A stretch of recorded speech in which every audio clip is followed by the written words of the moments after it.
Welcome, everyone, and thank you for joining us for what is sure to be a phenomenal session.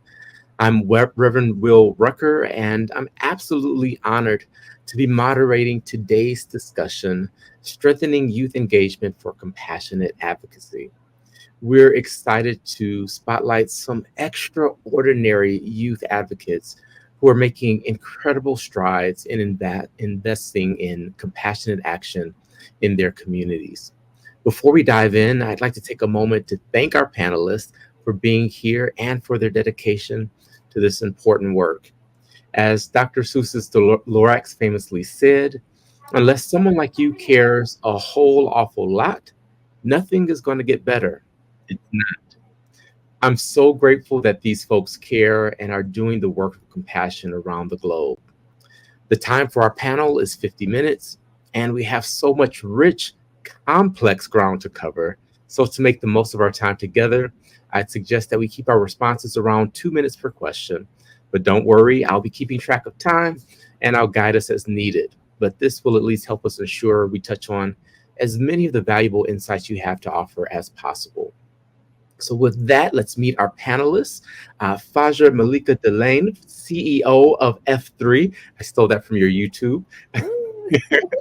She is a fabulous leader, empowering young girls and women through personal development and so much more. Hamida Sayed, co-founder of Dignity and Difference, whose work centers on countering digital violence and promoting gender equity, and Luke Addison, peace education teacher and coordinator for Peace Jam Europe, who integrates drama and education to inspire youth activism. I do want to acknowledge that our fourth scheduled panelist is unable to be here due to travel delays and shares their regrets. Each of our panelists has a unique journey and a unique perspective to share. So let's get started with the first question, which I think is a great opener for everyone. So, to start us off, can you each share a little bit about yourselves and what inspired you to become involved in youth advocacy and in compassionate action? And if there's a particular moment or event that sparked that journey, please share that as well. So, Faja, we'll start with you.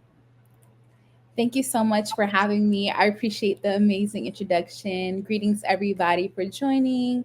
And thank you to my fellow panelists for being here.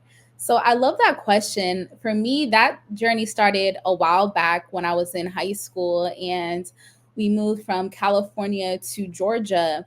And really, when I came here, I was able to spot like more noticeable inequities, and part of that was different food insecurity and food deserts.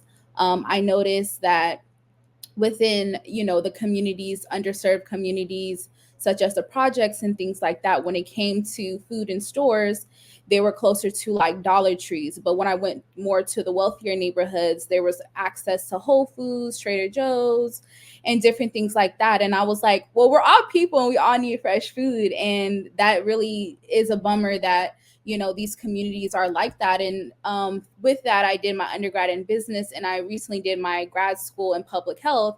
And I got to learn more of the research that there is still today systems in place for these inequities. So it wasn't just what I saw, it's actually still there. And there's a lot of work that needs to be done. So with those understandings, I really felt empowered to say, okay, how can we still persevere, get healthy food, live our best lives, even though we have systems of injustices still in play? And that's kind of how I created Fun Fit Fabulous, of having a health and wellness, initiative and having a mindset and still trying to figure out how do we get fresh food or access to fresh food, because even food itself, like more healthier, can be more expensive, especially in the United States, and junk food is more cheaper, right? So with my research, partner with the SNAP Ed UGA extension, to see how could we get recipes that are healthy but affordable for communities, that are here. So I think for me, it started a long time ago in just wanting to change some of the inequities I've seen and try to really develop curriculums to empower the girls, give them access to fresh food, and just living an overall healthy life in the life that they dream of. So that started for me in high school when I that light bulb came in. That's incredible. Yeah, thank you so much for sharing that background. And we've got a couple connections around that public health, so we'll dive into that in a bit. Hamida, how about you? Thank you so much, Reverend Will. And I'd like to thank Charter for Compassion for giving me this opportunity. And I'm glad to hear my co-panelists speak. So even before I was the co-founder of Dignity in Difference, I worked as a freelance journalist. And a couple of years ago, maybe around during the COVID-19 pandemic, there was a particular investigative piece that I had published, and a video report with my face came out on social media. And right after that, barrage of comments questioning my identity as a Muslim journalist and my integrity, especially around how is it that I conduct journalism and reporting, was questioned. And it affected me personally and professionally. I was not, I was very surprised by where the toxicity came from. I was surprised by the level of online hate, by the level of comments. And that made me shut down and delete my social media accounts for a while. Um, but the question persisted around what is it that I could have done in as a response? What is it that I could have done in that moment when I was scared, I was shocked? And among other things that came to me as a series of realizations, one of the things that came to me is that, oh, probably I'm not alone. There are probably a lot of journalists, a lot of people who come from gender minority backgrounds and who are also journalists who face this issue.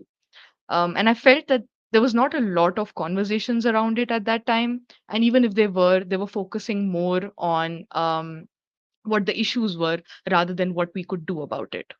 So, incidentally, by that time, I got to know of a couple of other people who had similar interests, especially one of my other co founders. And we created this organization called Dignity in Difference, where we felt that we could have a space and a particular approach to address issues that arise when technology and society meet. So that could be anything from around online harm, online toxicity, technology facilitated gender based violence, and more. And that's really a lot where I am at this point comes from that one moment of having faced that form of digital violence. Wow, yeah, that is so important, and the journalism aspect, I think, is especially relevant in today's age. So, thank you so much for sharing that. All right, all the way from South Africa, Luke. How about you? Thank you very much. Really nice to be here, and thank you for all the hard work that's gone into putting the last 2 days together. And also, it's a real privilege to share this panel with some incredibly amazing humans. So I have definitely got some imposter syndrome going on. So I'm Luke. I'm from England, but I'm currently in South Africa for a conference. So I advance if my connection is a little bit dodgy. Just let me know if you can hear me or can't hear me. Um, so for me, I think there was a definite moment where I felt like I could see problems that were going on in the community I was living in, and the solutions that were there for those problems were not efficient to solve them. So, for example, in the place that I was living in the city of Winchester, homelessness was a big problem. Oh, and we just lost Luke. He'll be back. While we're waiting for him to reconnect, I'm a fan of stories. I love to hear kind of the ins and outs and give me a good story anytime because it helps to connect the pieces. Oh, so, all right, here we go, Luke. Pick right up where you left off.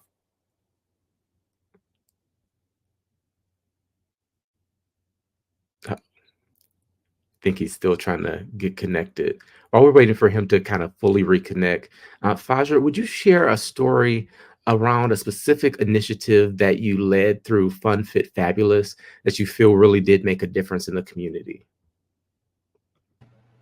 Yes, so I would say definitely my first camp that I did it in Rock Springs in Athens, Georgia, which was in the project's community center. And there was a real launch into my love for wanting to continue this program. Some of the things we did that day was yoga, nutrition, education. We also did healthy food snacks and just showing them how to, come together, work together as sisters. I'm really big about sisterhood and supporting each other, and really started to dream big. So, a lot of the girls that I had were in the projects, but I wanted to give them the inspiration to know that they can get out the projects and they can go to college and they can go live the life of their dreams. So that vision board was so important of like, dream big. What are we trying to do? And how are the steps we're going to do this? Put this in your room on the wall and we're going to get there, So just trying to show those systems of inequities, we're still going to persevere through them, through having a good time, being our best selves, because, we all have this light within us, So sometimes it's just taking a mentor, somebody to look at you and be like, hey, girl, or hey, boy, you got this, So that was something I was so proud of. And at the end of that camp day, we ended up having a big fashion show. So it was so amazing.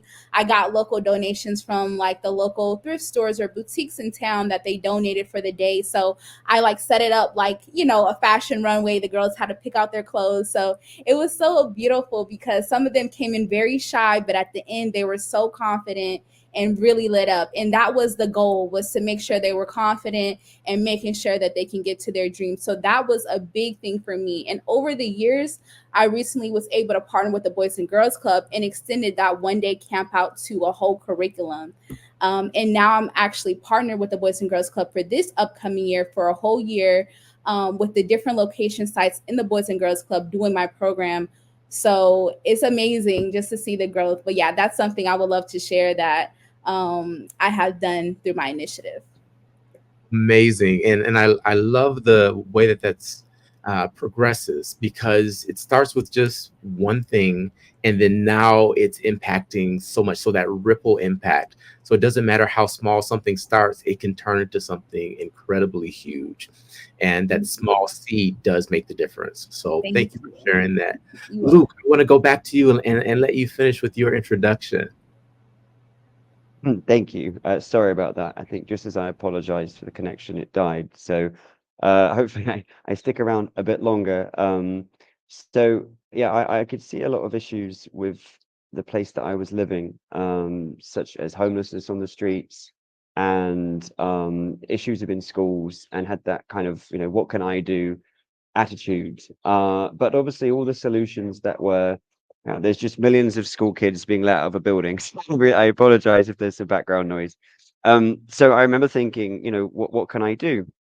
And all of the signposted solutions were to ask the government, ask the local government for help, go down these roads of telling the people that were homeless to go and apply for some of the things that were in place to help them. But some of those solutions, would take 6 months to get back to them.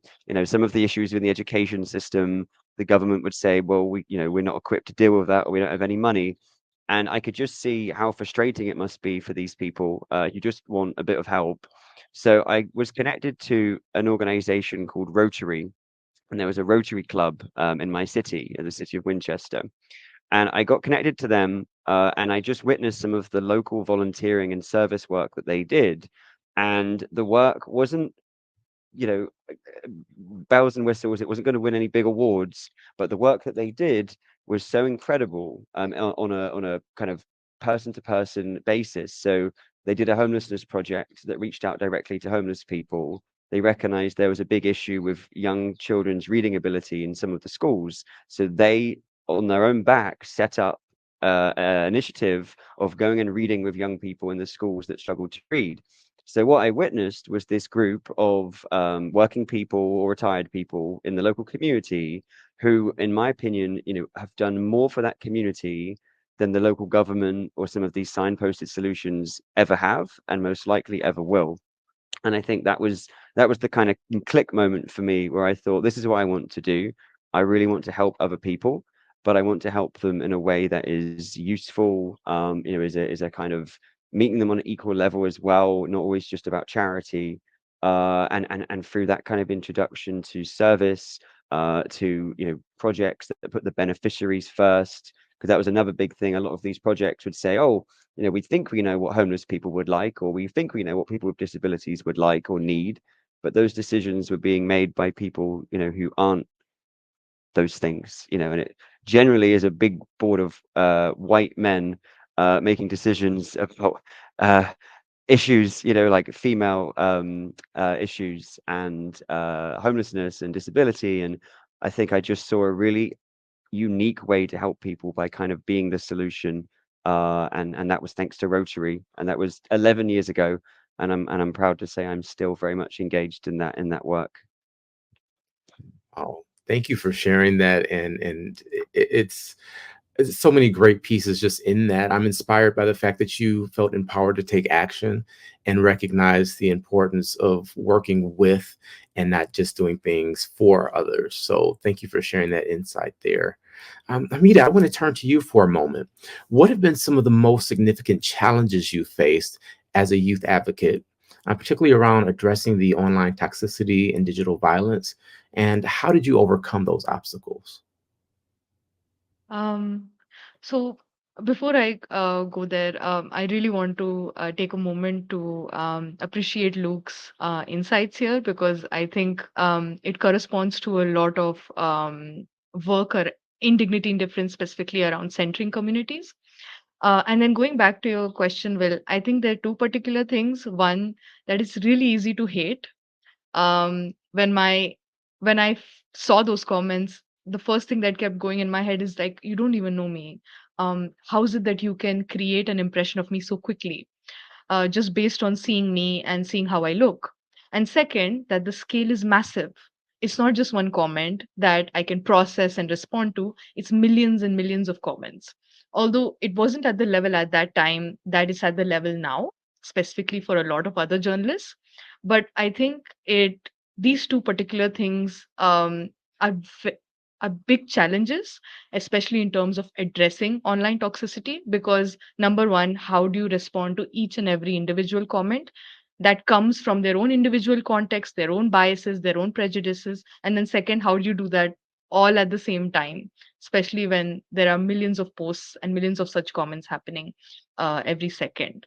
So I think specifically at Dignity and Difference, what we've done is that we've tried to combine the answer to both of these issues. One, we've looked at the each individual context where these comments come from, who these people are, why is it that they're particularly talking about this person in this way, why do they have these biases? And then second, we look at the scale of each and every comment. And how do we do that? We do that through this one particular method through that we call thick big data approaches.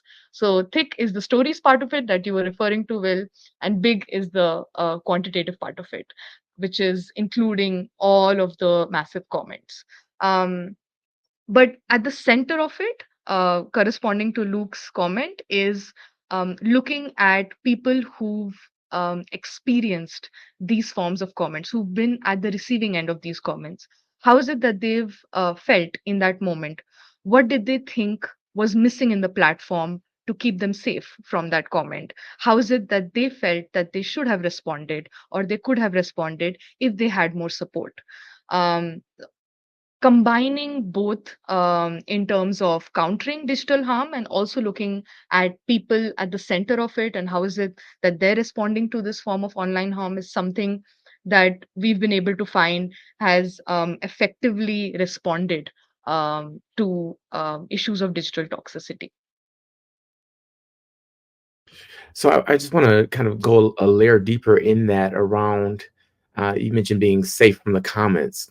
I think the fact that a online comment can wound us so deeply actually speaks to how connected we are as humans. Can you just expand on that thought? So I really like how you said it, Will, because I think over the past couple of years, we've seen this narrative being shared, which is that, oh, social media has created harm. Social media has brought out a lot of things which were previously never there. But that's not true. we were born and brought up with a lot of biases. I personally know of 10 biases that I can think of in my head right now. And what social media does, or what the online space does, is that it amplifies it. And essentially, you are a society that's responding to other societies in the online space in real time itself. So, of course, at the heart of it, it would affect you, and at the heart of it, you would want others to be affected. But I also want to make space for how a lot of these spaces are weaponized, in the sense that you have online bots that are trained in a manner in which they're supposed to keep those stereotypes going and to keep forcing these prejudices. But I think, based on what you've said, it has a lot to do with how is it that we as a society look at each other, how is it that we can have difficult conversations, how is it that we can care, especially when we don't necessarily agree with each other, but we would want to be respectful, and we would want to be kind, and we would want to be compassionate. Thank you for sharing that. And Faja, I just want to kind of come to you because you have such a large online presence and such a positive personality. I'm curious as to your experience in similar situations, perhaps with comments that weren't kind or weren't supportive, and just how do you stay engaged with your work in that way? Yes, definitely. Thank you so much. Well, it definitely comes from, having a larger platform. You may get some left field things, but, it's part of, you're going to have that positivity and some people who may not support you in that way.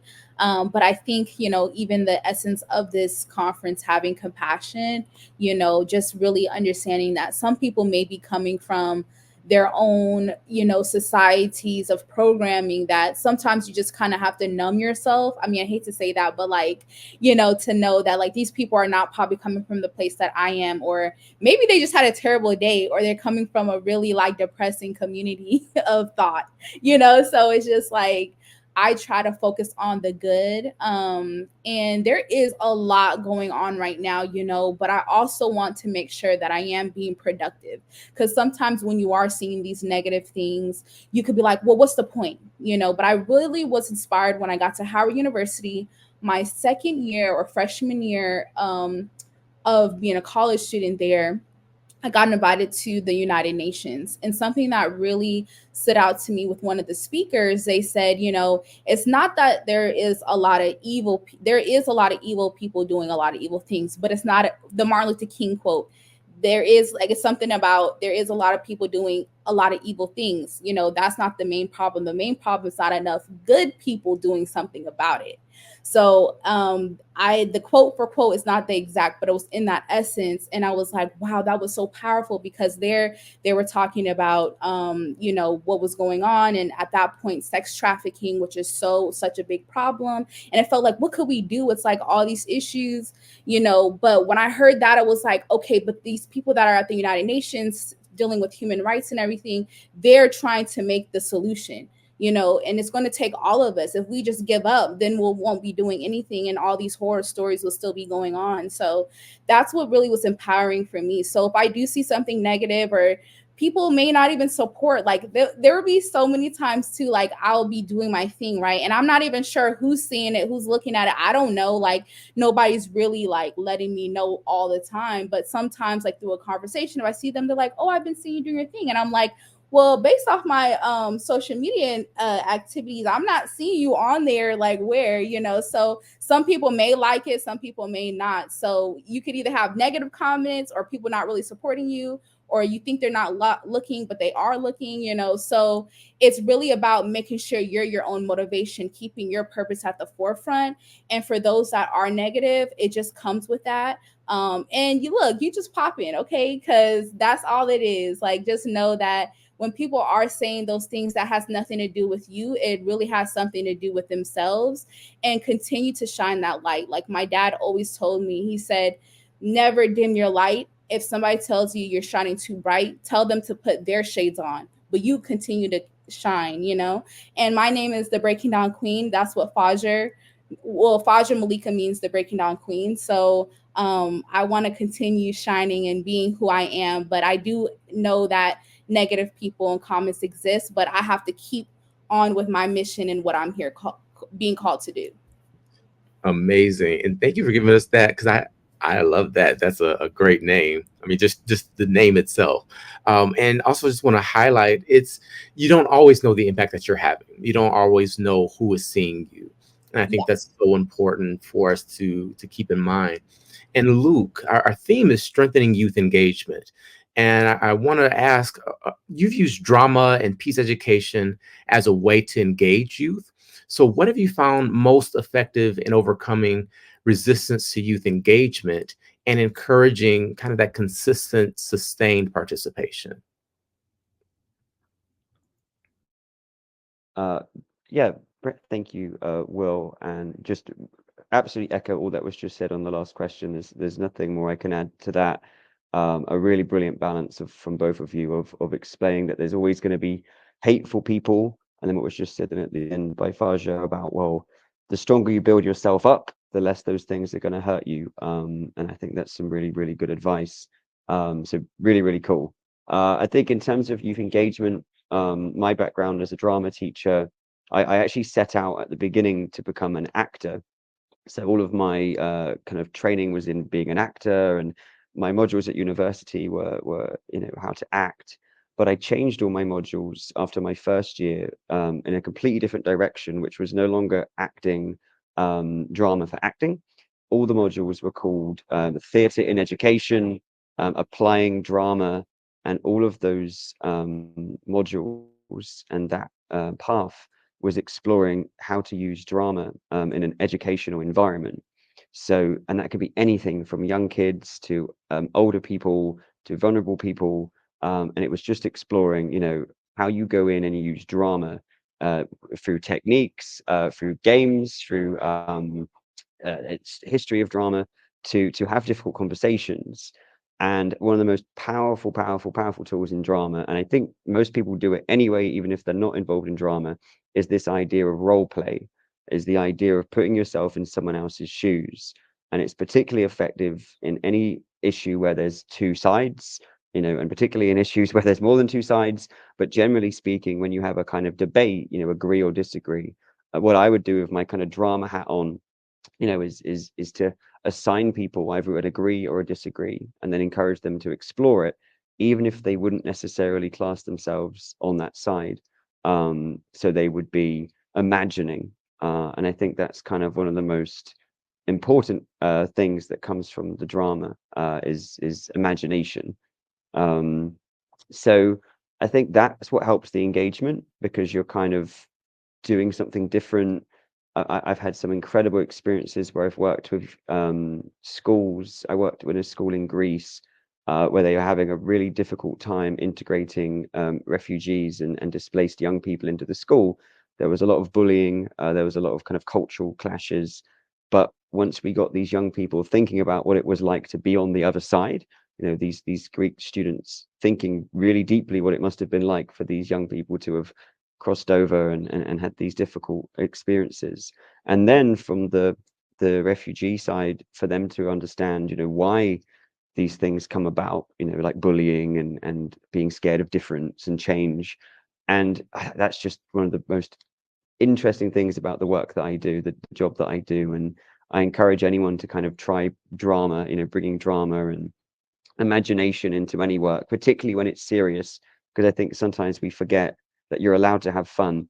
You're allowed to laugh, you're allowed to smile when you're talking about things that are difficult, as long as there's, still sensitivity and context there. But some of my best workshops start quite fun, get really deep and heavy, and then everyone finishes laughing and being happy. And I think that's what I like to think has engaged the young people that I've worked with. Yeah, and I would say that all of us still qualify as young people. Just want to put that out there. We've been doing the work a while, but we're still young. And Luke, I love that you use the word imagination because I think that this type of work requires us to tap into that imagination to be able to envision a world that doesn't yet exist and to bring that into reality. So this question is for all of us. How do you stay motivated and resilient in the face of setbacks or resistance to your advocacy efforts? And I think we learn from each other and can recognize, oh, other folks, even though they look like they're doing so well, they have tough times too. So I just want you to share something very personal, as far as how you actually do this, not what you think others, should be doing, but like what you do to stay resilient. And Hamida, how about you kick us off? Sure, Will. Thank you. I just want to take a moment to appreciate Fajr and Luke. I think it takes a lot of wisdom to be in this space and listening to all of you for the past, I think, half hour. There's a lot that I've learned. So thank you for sharing your insights. Um, I think for me specifically, what works is when I connect with community members. I remember last year there were a particular set of conversations I had with other Muslim journalists in which we were sharing stories. And the fact that at that time, when I heard their stories of online violence, and I could see the frustration that I had had at that point of time being reflected in their eyes, in their words, um, made me feel less frustrated about the long journey ahead and more motivated about wanting to move forward. I'm a very community centric person. I enjoy conversations. And there's a lot that I learn and I reflect on from conversations. It has its good and bad parts. But I keep going back to those moments every time, specifically when I feel fatigued, when I feel especially apathetic, and don't feel like I want to move forward. A second thing that I keep in mind is that my feelings are not facts. Just because I feel a certain way doesn't really reflect the reality of what I'm facing. So keeping those two, three things in mind, I move forward step by step every day. Thank you for sharing that. Luke, how about you? How do you stay motivated? I think it's a balance really of the most important thing would be, believing in what you're doing, doing the thing that you're doing with conviction and believing in it. I think many of us here and many young people that I work with, are founders, co-founders, or even employees of their NGO or their kind of charity. But I know for a fact that all of them, if the money dried up, the funding stopped, they would still keep doing it. They'd still step in the office tomorrow. They'd still figure out how they're going to make it work. And I think that's like a real testament to the belief in what you're doing, the conviction to the thing that you're doing. So I think that helps me to be motivated. I've been doing what I've been doing for 11 years now. It changes all the time. Like when I started, I had no idea I'd be at this point. Halfway through, I had no idea. It's constantly changing, which again is another good thing, I suppose, that helps with the motivation. But it's this core belief in it. I'm proud to say, I love my job. I love what I do. I feel incredibly happy when I'm doing it, and I think that helps me a lot. I think the other side of the coin, though, is I've also gone through big periods of burnout, working so hard on the thing that I love that then I then am no use to it because I've burnt myself out. So I think a little while ago, I had more energy when I was younger. Now I'm getting old, so it's very kind of you, Will, to say that I'm still young. But what I learned a long time ago, and my advice to young people, is that you can be passionate and you can be an activist and advocate, and you can shout about what you're doing and do it every single hour of the day. And that's so amazing and so much respect to you. But your own time, your downtime, your time with your family, your time with your pets, time on your own in nature, is so valuable and so important as well. So I think that I'm so motivated. I do what I do, but I always make sure that I have like one day a week where I just go for a long walk.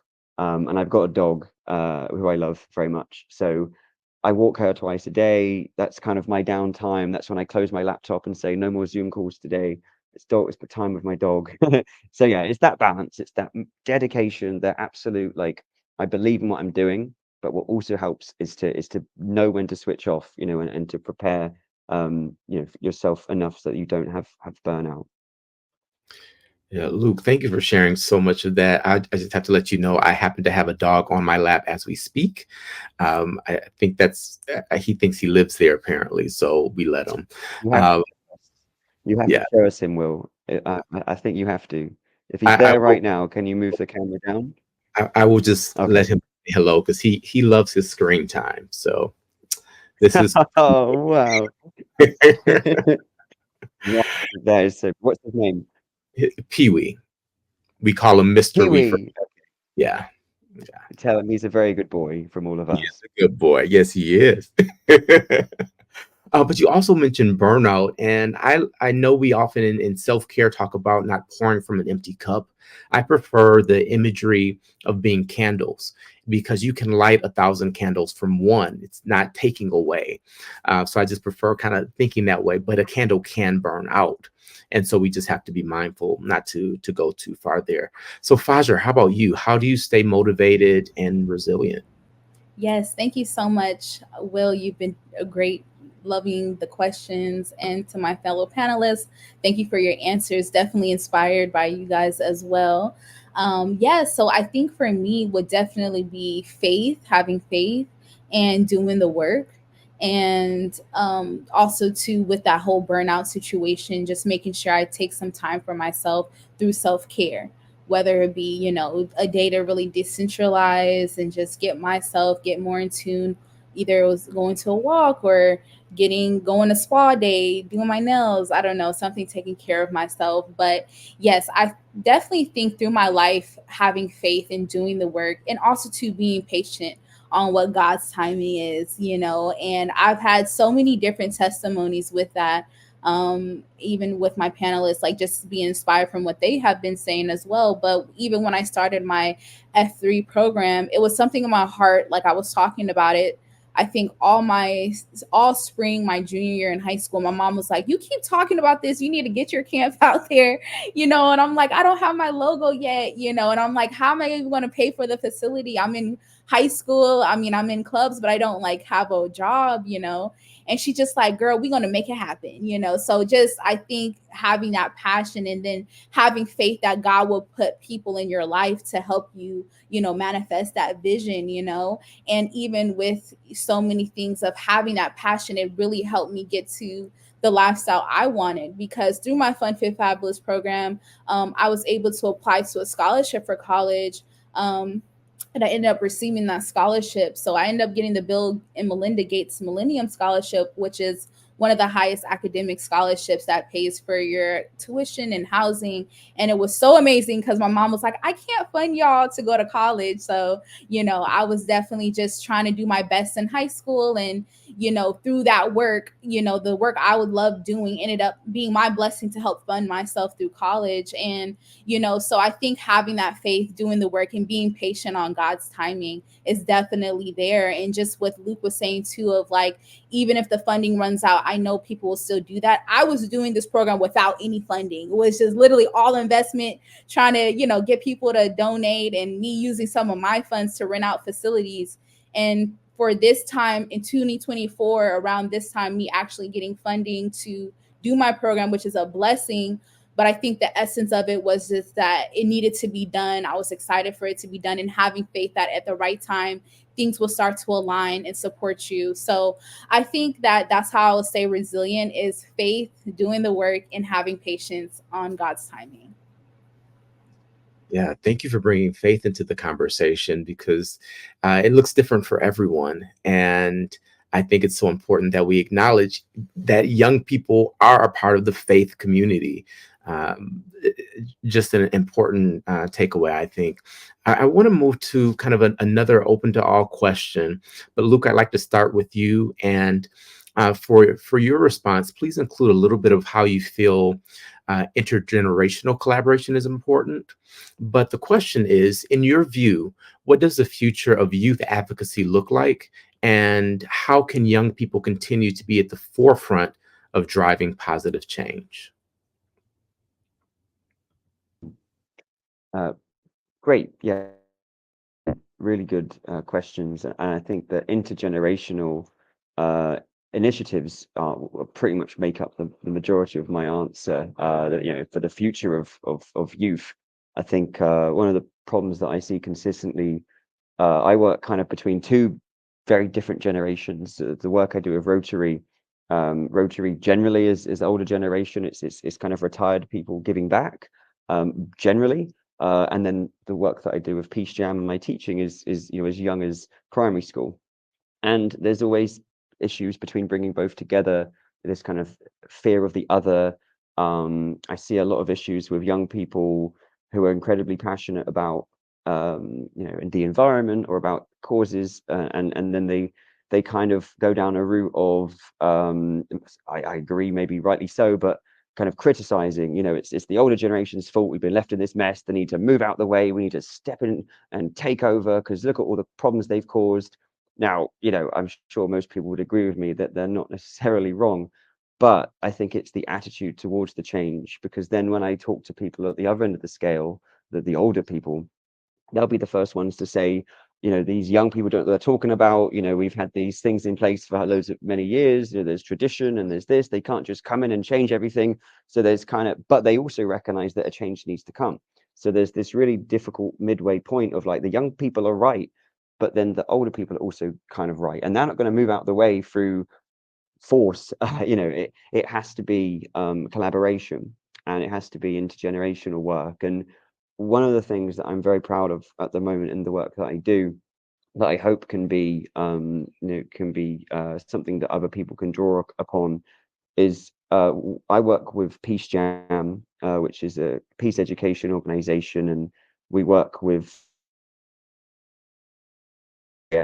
from Desmond Tutu to the Dalai Lama, and we have a board of Peace Jam up at the top who obviously make many decisions.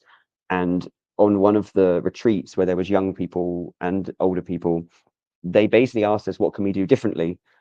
And we just said, well, a bit like I was saying earlier, in the nicest of ways, just being honest, because you did ask us. The board is not very reflective of the work that we do. There are no young people on it. And the focus of our organization is young people. So in the nicest of ways, you're having meetings about young people and what they might like without young people at the table. So very long story short, they said that we could set up, instead of just adding token young people to the board, because we also didn't think that would necessarily, they said, well, listen, why don't you make a youth board? We'll call it a youth team. And you go and find young people and you make your own board, and it has just as much power as the other board. And now both boards work together. So we've now made more work for everyone because there's two boards, but we now have a youth board. And the more that's grown, a youth group, sorry, a youth board. What happens now is when we start working on a conference, that board comes to us and they say, what do you think young people want at this conference? And they now try, and it's taken some work, but they now totally trust us with content, the programs, speakers, and the entertainment side of things, because they know that we are young people when we're going to, know what needs to be done. But then we don't kick them out of the conversation. These are conversations about what we think they might like, but we also take their wisdom as well. So that's a little bit of an example of how I've seen that work in practice. I think that's a phenomenal example, and so much we could unpack there. Hamida, for you, same question. What does the future of youth advocacy look like? And I'd love for you to share a little bit about how collaboration plays into that, specifically in the digital landscape. Thank you, Reverend Will. So I want to go a bit before now, because I feel like meaningful collaborations require meaningful conversations. And the first ever meaningful conversation that I had was with my co-founder. It was just in a moment of sharing about what had happened a couple of months ago, and he was like, "Oh, then how about we do this?" And it's been a long journey since then. It's been 3 years, but the start of that meaningful conversation meant that there was a collaboration between me and my co-founder Himanshu. He's actually in the audience as well.